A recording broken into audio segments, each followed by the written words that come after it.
What's up, MetaNerdz? In this video, we are going to answer the question, what happened if you didn't want to be a clone trooper? We will look at incidents where clones were terminated on Kamino, others who just thought about leaving, and those who actually did leave the army, either on purpose or without them even knowing it. An important thing to remember is that we are in a completely different situation from the clones that makes it difficult to compare to human armies here on Earth. The Kaminoans are running a business and would have invested a lot of credits into each clone's creation long before that clone became aware of his own existence. Of course, this is why raising sentient, self-aware beings for the purpose of selling as commodities is one of the most morally reprehensible things a society can do. Critiquing the hypocrisy of the Republic could be an entire playlist, but the main logical failure here is that many believe that if a clone ever tried to leave the military, he was breaking a sort of contract. He was seen as a deserter, since he was a part of the military long before he ever left the growth chamber, and he wouldn't even be alive if it wasn't for the Kaminoans. This is silly for the reasons I previously mentioned. You can't be held to a contract you didn't freely enter, but you combine bad logic with indoctrination and biological modification, and you got yourself what is probably the most loyal organic army in the history of the galaxy, and hell, there might even be more droids that went against their narrow programming. So let's start at the beginning, with the prototype clones known as the Null Advanced Recon Commandos. This unit would later transform to become the famous ARC Troopers, and the Nulls were the Kaminoans' first attempt at trying to find a balance between obedient and badass. And we know for sure that they manipulated the frontal cortex, hippocampus, and most likely the amygdala, as these clones were altered to have eidetic memory, better than any natural human, but some could not regulate their emotions, having wild, unruly outbursts. With this very first case, we see how the Kaminoans treated disobedience, as these Nulls were deemed unsatisfactory units for sale, and set for execution. These clones were set to be killed because it was evident that they were not completely obedient, and essentially were found guilty of desertion that they might commit one day in the future. Plus, they would have just hurt the Kaminoans' cloning reputation. And the only reason why they were saved was from Cal Skirata and Jango Fett, saying that they would take ownership and train them. You know you're evil when you make Mandalorian mercs look like the compassionate guys. I talk more about the Nulls in the Alpha 17 video, but important for this video is the story of Alpha 30. He was trained by Skirata and deployed to the planet Gaftika in order to train the locals to overthrow their CIS-leaning government. When he was captured, he revealed some details about other clone Nulls that tried to desert the Grand Army of the Republic. He tells the story of fellow Null-ARC Tavo, who shortly after he tried deserting, was hunted down and executed by Republic intelligence officers. Tavo was inspired by the successful escape of Alpha 02, also known as Spar, who was one of the most wanted men in the galaxy before, during, and after the Clone Wars. He was able to escape the Tipoca military complex by stowing himself away on Jango's Slave 1, and would spend most of his life dodging Republic and Imperial assassins, while trying to grow the Mandalorian Commandos, before becoming Mandalore the Resurrector.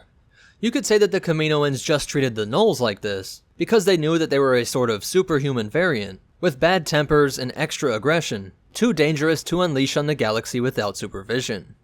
They tried to fix this, and from the Nulls they created the second batch Alphas, who were still very independent, but not as crazy, letting the Kaminoans understand how to slide that scale a bit further, to create clone commanders, and the least independent and most obedient, your average rank-and-file troopers.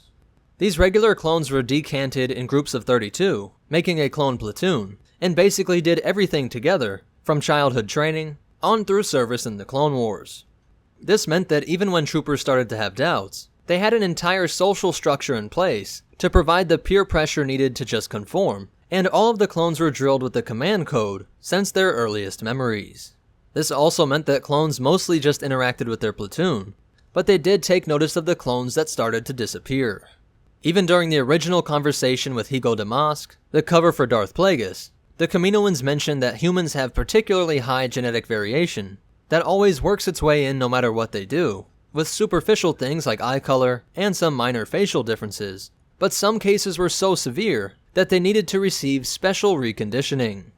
This is stunning considering that the Kaminoans were perfectionists and control freaks, but 3.5% of clones were deficient enough to receive this reconditioning that could range from gene therapy to outright execution. One case on record was a group of clones that were killed for having less than 20/20 vision, with other clones seeing them escorted out of their sleeping quarters in the middle of the night, never to be heard from again. Despite these strict quality control measures, there was at least one clone that made it through, a man that would come to be known as the Mad Clone of Caecilius. The Caecilius campaign was a part of the intense operation known as Dirge's Lance, where the CIS launched deadly raids on Republic assets, and it was in the middle of the fighting that this clone murdered all of the batchmates in his platoon, and just calmly sat down and rested in a field amongst his dead brothers, before being discovered by a different clone platoon. The Mad Clone confidently proclaimed that he completed the simulation, and that these bodies they were looking at weren't clones at all, but BX series droid Commandos, wearing clone armor. Satisfied that he had pleased the Kaminoans watching from their observation ship, he asked this new platoon if his simulation was done, and they were going to give it a run. I think we can assume that if he was not disposed of after this, it is only because of the intervention of the Jedi. Speaking of those force-wielding monks, they are actually the only reason why the killing of those like the bad eyesight batch were stopped, something we glimpsed with Shaak Ti's treatment of Domino Squad. The Kaminoans might not have realized it, but the compassion shown by the Jedi actually strengthened their reputation as cloners, and made their product seem a lot more loyal than it would have otherwise, as we saw with clones like Heavy, who were about to go AWOL. He was convinced to stay because of 99, a defective clone who was saved from extermination by a Jedi's recommendation. But the bigger point here, that the Jedi brought an atmosphere of compassion and higher purpose to the clones' lives, without which many more would have broken. But from here, I think we need to mention the two clones that were still able to desert, Cut and Gregor. Remember, these two were designed to have less free will than the Alphas and Nulls that had deserted previously, but they also were not that exposed to compassionate Jedi influences. Let's take a look at Cut first.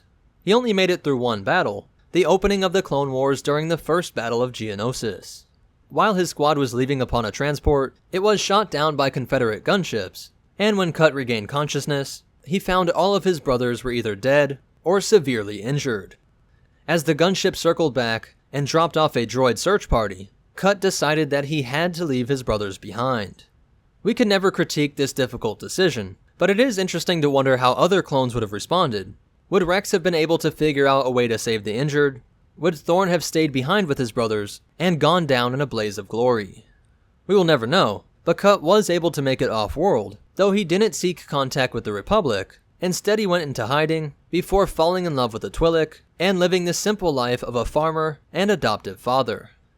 I find it interesting that the only rank-and-file clone trooper that we know for sure made the conscious decision to desert had just suffered a major trauma, both physically, as he was likely to have suffered a concussion, as he was knocked unconscious for an unknown amount of time, but also psychologically, since he had to see his dead brothers strewn about, followed by the guilt of having to leave behind his wounded brothers, knowing that they would be mercilessly executed by droids.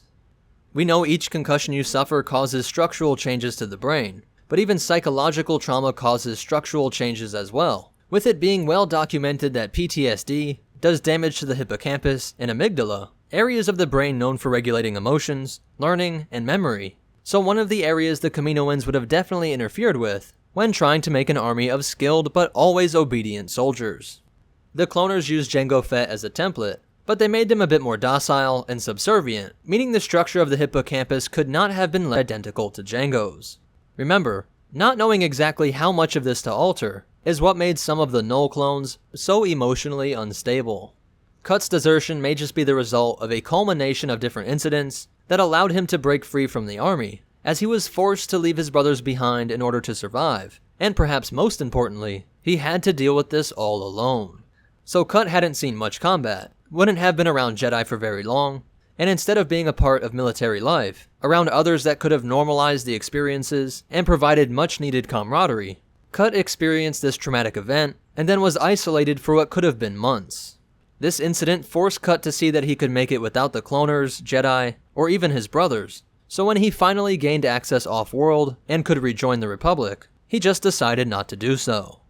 I think seeing how all of these variables came together, it not only shows us why, but more importantly for creatures that are biologically altered to be obedient, we can now see how he was able to desert. In Gregor's case, we again see that he at least suffered physical trauma to the brain, as he was a special operations member, who then fought with the 212th, where his unit was attacked on Serish. Gregor got some serious blows to the head, as he ended up in a shuttle, flies away, crash lands on Abafar, and forgets all of this. Complete retrograde amnesia is caused when trauma occurs in, you guessed it, the hippocampus. Gregor of course did not choose to desert, but this damage was necessary to break the biological control. Of course he joined back up, but this can be explained because 1, his life was pretty dismal on Abafar, but mostly 2, the brain is complex, lobes are not little machines that do one task exclusively, so with the overwhelming evidence presented to him by Gaskin, where he could actually see his old captain, other pathways in his brain would have been activated, since his entire existence revolved around being a clone trooper, from the time he left the growth chamber. But now I want to end with the story of Fives, and I really want to show how his case is the culmination of all of these principles we mentioned earlier, combined with a bit of luck. Here we can see a backfiring of the peer pressure, strong group identity of your whole being dedicated to fighting for the Republic, and unwaveringly following the orders of the Jedi, and being identical to each of your batchmate brothers, all facts fundamental to Fives' existence, that were shattered when he saw Tup lose control and gun down a Jedi.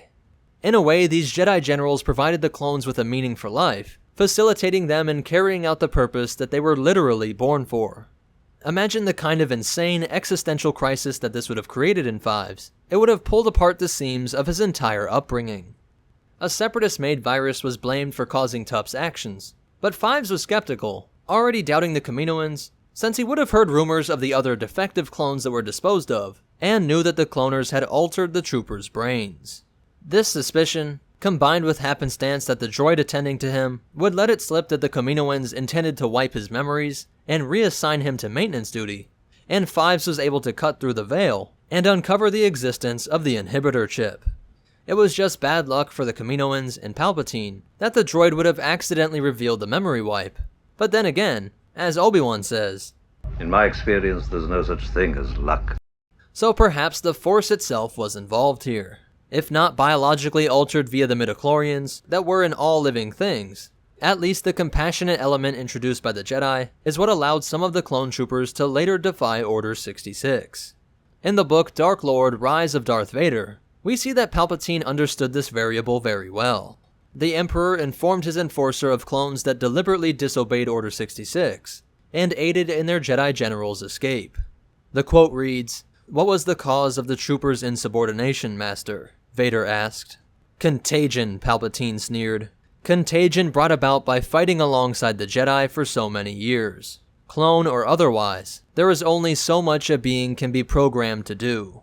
Sooner or later, even a lowly trooper will become the sum of his experiences." So in conclusion, the only clones that leave the army are the Nulls, who had too much autonomy and individual thinking, and Cut and Gregor, who we both know for sure suffered brain trauma. Deserting the clone army is to go against their own biology, and the only ones who defied their inhibitor chip either knew Fives enough to trust him, or had a strong enough bond with the Jedi.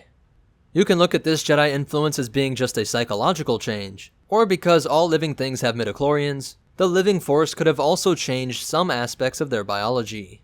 So that's it for what happened if you wanted to leave the clone army, and our discussion of how it was even possible for some clones to do so. But more important than all that, remember, always trust your friends, and the Force will be with you. Always.